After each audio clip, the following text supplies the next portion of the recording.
Every electrical problem you will ever troubleshoot in your career comes back to three values.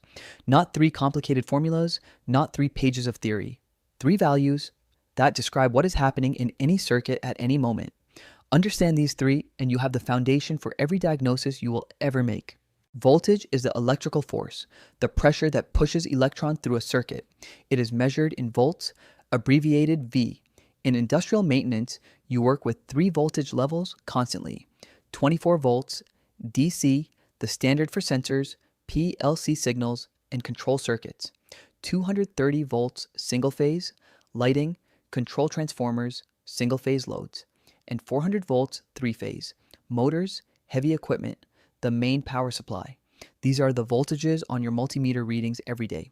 No voltage anywhere in the circuit, nothing moves, nothing works. Voltage is always where the diagnosis starts. Current is the actual flow of electrons through the conductor. Measured in amperes, amps, abbreviated A. Voltage is what pushes, current is what moves. A motor drawing 12 amps means 12 amperes of electrons are flowing through that cable every second. This is what heats up cables when there's too much of it.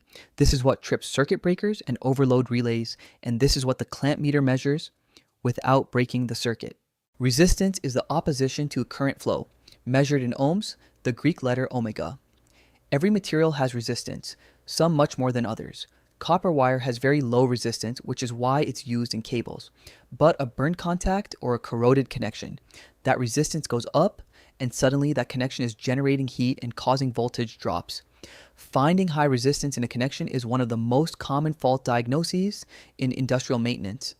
Your multimeter in resistance mode is what finds it.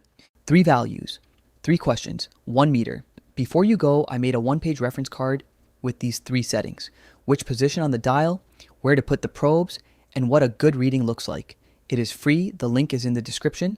Subscribe for practical industrial electrical maintenance every week.